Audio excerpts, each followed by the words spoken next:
Hey everybody, this is Dave. How y'all doing this evening? I'm doing great. Reason I wanted to make this little video here is instead of trying to write some things that are really good that's happening right now, um, there's have been some pretty dramatic changes that have been happening in my life and career, and also in ministry over the last few weeks. It seems like everything happens all at once. So let me um, let me try to put some words around this. So at the beginning of this year, I had taken a job that I thought was going to be a 5 month temp job, working where I work now at Maricopa County in the public health area.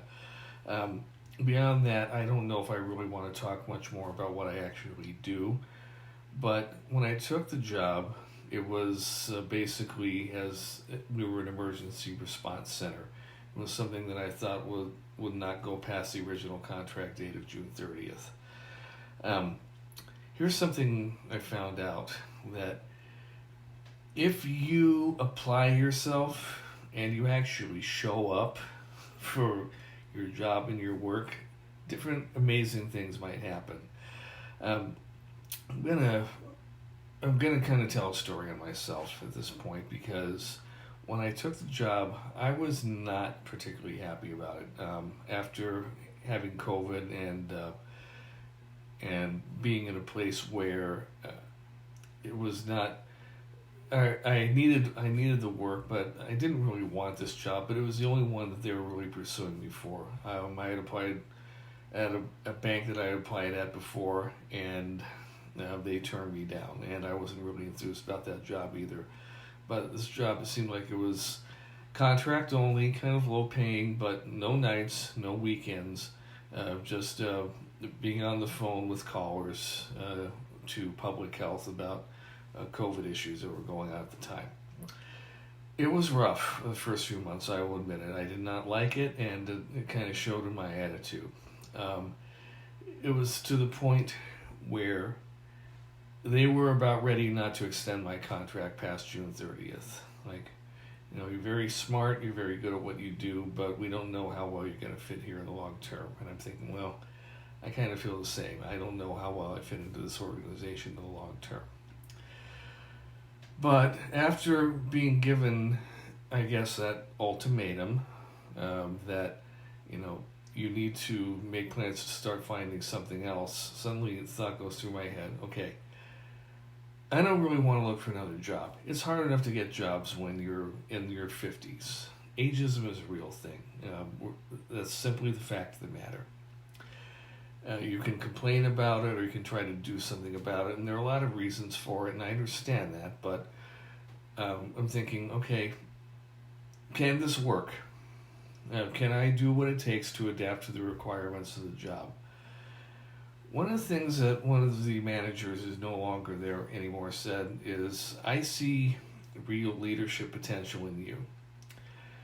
Now, to somebody of my era, when they start talking about leadership and business and all that kind of stuff, my first thought is, oh no, I have nothing that I want to do with this. I don't want to turn into that kind of person. I don't want to be a Dilbert's boss, like something like that. But as it turned out, I had to really decide, okay, am I going to embrace this? Or like a common phrase goes right now, am I going to embrace the suck and just try to make something out of this? Right around the same time, had switched over churches and started going to CCV, and they actually had a sermon on that on one Sunday morning, using the phrase, embrace the suck. In other words, when you're in a situation where you've got to make the best of things, the best you can do is just to recognize it for what it is and do your best in that job, and to really embrace it and to really try to move forward, whether it's in your family, your career, or anything else. So I made the decision, okay, I'm gonna embrace the suck. I'm gonna swallow my pride. I'm gonna do what they're asking me to do. It wasn't that hard. It was just a matter, I think, of adjusting attitudes and really embracing the idea that we're asking you to perform a certain way and to deal with people with a certain attitude, which is, you know, and those of you who know me are probably laughing right now because I'm not always the most warm and fuzzy person. I freely admit that. Sometimes I can be a little bit downright nasty. Some of you have had your moments with me, and I've had my moments with some of you. So, yeah, you're probably laughing at this right now. But here's a remarkable thing that happened, which is that within a few weeks, I was called back into the office, and they said, you know what, Dave, we changed your mind about you. You seem like you're actually doing really well. You're implementing the things we've asked you to do, and we want to keep you. I want to offer you a more permanent job. Now, we're still contract. We're funded through the end of the year. Beyond that, don't really know, but the odds are is that it's going to be a more permanent job, but it will be contract. We want you to stay. Do you want to stay? And at that point, I didn't have anything else going on. It's like, okay, I'm going to stay and I'm going to embrace this for a longer term. Let's see what this turns into. With the changes, with the winding down of the initial wave of COVID and then changing over in our approach to more of a community service organization, I never thought I would see myself in a public sector job. Never thought I would see myself in a job where I would be dealing with the public, you know, on the phones and through email and all that kind of thing. You know, I've done a lot of different call center type jobs and such over the years, and really never succeeded at much of them because you know, just had an attitude problem. You know, and I had to put that aside. You know, part, I think, of growing up and finally gaining wisdom, even if it takes you 5 decades, is to realize how life really is and what you need to do to succeed in it. So let that be a lesson to you, is that it's never too late to change your mind and to change your outlook on things. And you'd be amazed what happens. But let me fast forward a little bit. So over the last few weeks, we've had some people leave. We've had some people walk out, and so there needed to be a change in the organization. So one of the things that I was given was the responsibility to start developing and leading people and be a resource person.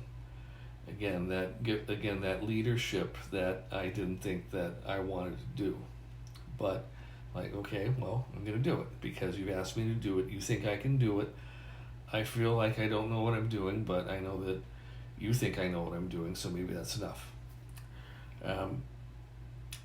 So with that, taking on that leadership role has led me to a change in position. So on my birthday, actually, a couple of weeks ago, on Friday on the 23rd, they made it official that I was going to be one of the new floor supervisor leads. And I'm not enough of a supervisor to fire anybody yet. I'm working on that, but I am enough of a supervisor to be able to start counseling people and helping them to become more successful in their role. We are trying, and so part of it, I guess, is trying to get the right people in where they need to be. So I don't really have a lot of input into that yet, but I'm working on that. But the other upshot of that is that by really changing my approach to things, I didn't think I was doing anything all that different. But then, this week I've had a major raise go into effect, and so with that, of course, I have to work for it. There's a lot of new stuff that I have to do, but I'm making more money than I have in years, and I've kind of like making up for lost time. I'm looking at the next 10 to 15 years time horizon, and there's a lot of catch up to do. A lot of people like myself lost a lot in the recession. We lost a lot from being unemployed for extended periods of time. I pretty much don't have retirement funds right now because those all went to help keep me alive when I wasn't working. So there's work to be done, and while the sun shines, I've got to catch up. But being able to be recognized for the work that I'm doing and to get paid for it on a level that I think I'm worth is really helping out quite a lot.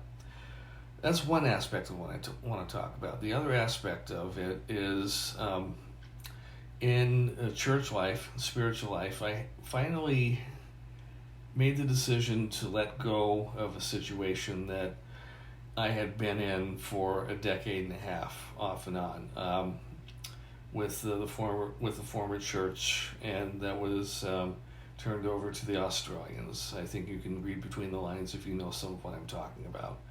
I'm not going to say anything bad about them. The media can do that. But I knew that I was not going to be able to grow into the role that I think I was, and purpose that I think I was going to have with the knowledge that people had of me at that point. So it was time to think about, okay, how, I've got through some real crisis over the last 10 to 15 years. Okay, what next? I'm not retired yet. I don't plan on retiring in the conventional sense. I think there's still a lot that I can give. I think there's still a lot of things that we can, that I have to offer the world. So how can I make this happen? How can I show people what I'm capable of doing? So finally, with some regrets, just had to say, what, guys, I think that we've come to the end of the road. I've come to the end of my road with you. I'll put it that way. I know that I'm a number. Let's face how that goes. But it's time for me to look for something else. So that time I actually was hearing about a singles group that was starting up over at CCV, Christ Church of the Valley, which is one of the biggest churches in Phoenix. I think 11, 12 campuses. If you're anywhere in Phoenix, you know about them. It's big. It's a machine. But it's like, okay, maybe I can come in here and figure out what to do next. So when I went in there, I actually started by joining a small group right off, single small group, and it's like, this is great. I found people who are just as weird as I am, and that's not easy to do. Small groups are great if you find the right mix of people. If you find the wrong mix of people, it's torture. So, but I'm very glad that I found the right mix of people, and through that, I realized that it was going to be time just to go ahead and draw a line in the sand. And it's like, okay, if I'm going to be part of this group, I need to be part of this church. And what can I do to be part of this church and make a contribution? So the first thing I'm thinking is, well, I can go back and work and do volunteer work in technology and all that kind of stuff. But then I realized it's like, no, you're trying to be different. You're trying to reinvent yourself. You're trying to be something that you didn't think you could be before. So there's something they put you through there called starting point. If you're going to be a regular member, they ask you to come in and kind of be introduced to how the church works and everything. And then right away, after going through that and making that commitment that I'm going to be a regular member, that it's like, okay, well, here's your packet here. We want you to apply to become a coach. That process is pretty rigorous. They do ask for references, and they do check them. They do ask for a background check, and they do check it. I'm not quite through it yet. Just do have a final interview for membership and for coaching. But the thing about being a coach, though, is that it's about taking up the responsibilities of leadership on a smaller level. When you have 20,000 to 30,000 people in a large organization like that spread out over hundreds of square miles, there have to be leaders at every level. And right now, it seems to me that there's just, if I go off on a rant here, chalk it to me being an old man. I can do this now. It seems like there's just such a half-assed approach to how people are looking at leadership and how people are looking at commitment. Yes, COVID has taken a lot out of us over the last year, but it's time to start building back. And part of building back, I believe, is really to make that commitment to be something that you didn't think you could be, but to take it up. Take up the tool, take up the axe, whatever that axe is for you to swing, to go ahead and swing it, and to keep doing it, keep being good at it. Yes, you're going to suck at first, but you want to be good at and you want to be better. Okay, ran over. The upshot of this is that we have started at Christ Church of the Valley Midtown, a Saturday night singles group. And so this is happening every Saturday night. We just had our first Saturday night meeting. There will be many more throughout the fall and winter. So we're working on fine-tuning things and developing them. But I have been stretched out of my comfort zone in so many ways between my day job and my job that I don't get paid for, basically, because this is basically work all over again. We have meetings and Zoom calls and all kinds of stuff, just like I'm at work. And I do this on my own time, and I'm not paid for it, but I'm glad to do it because it's developing me in a way that nobody really thought possible. Even my own mother, who probably should know me better than anybody else, said, it's like, I didn't think you had that in you to do that. Like, nobody asked. But I think that there's a lot more out there. There's a lot more to do, and if the reason that I'm taking up this leadership, quite simply, is because we're at a point right now where the older leadership generation is dying off. The boomers, or many of us, are leaving or retiring or just getting out of the ring. For those of us who fall into Gen X, which is born from 65 to 80, in that era, a lot of us have really, I think, been overshadowed because a lot of the older generation wouldn't leave when they probably should have. A lot of the younger generation aren't interested. So who takes up the slack? People like me. So even in trying to recruit people of like mind to be in leadership, spiritually, and in leadership in the workplace, it's been kind of a battle. So I think I want to encourage some of you. Maybe you don't think that you're capable of doing these kinds of things and moving forward very quickly. I mean, this has been within a matter of 5 to 6 weeks that I feel like my life has taken a quantum leap, simply from saying yes and really taking on responsibility, grown-up responsibility, big responsibility. There's something in your... I'm going to speak to you. There's something in your life where there's a responsibility that you are being called to take up. Maybe you don't know what it is yet, but you probably do. I'm gonna encourage you and challenge you and exhort you. Take it up. Okay, get in there and start leading in something, whatever it is, in your church, in your business, in your hobbies or anything like that. Maybe you're part of an organization or a club. You have things you do on the weekend, but there's something that you can lead out in that you didn't think you were capable of doing. Yes, not everybody's going to love you for it. Probably going to get a lot of resistance. But do it anyway.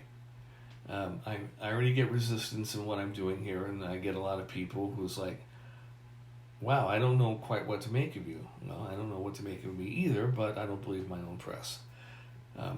So, step to the front. There's something that you need to be doing where you can make a difference. So I will encourage you to put aside what is holding you back and to start stepping into that very quickly. We're at a point of change in this world where we're going to need people who actually have some wisdom to lead things, because the path that we're going down right now, it just seems like the powers that be basically want to crash everything, and we can't let that happen. And the reason why so much of this is happening is because we're not saying anything, and we simply want to preserve our own selves. If you're really going to take up that mantle and you're really going to move into a powerful position, you've got to not be afraid of what's going to happen to you, even if it comes down to being afraid to die or not. Most of you will never be called to do that, but there could be some people who have to take stands that are going to cost something. Every stand you take is going to cost something. Do you have what it takes to take that stand?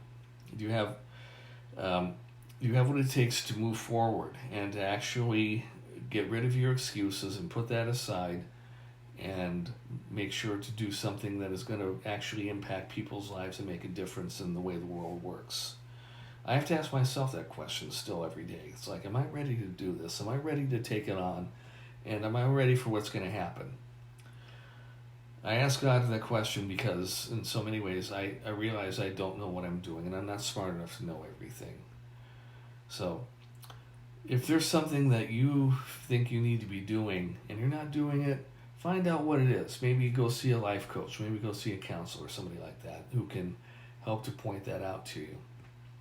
And I think you will be amazed at what you find out here. But we need people to show up for the world because so many people don't want to, or there's so many people who've been left behind, pardon me, on the sidelines by doing that. So if it's in your job or your church or whatever it is, get up there and get up there, put your hand to the axe, hand to the plow.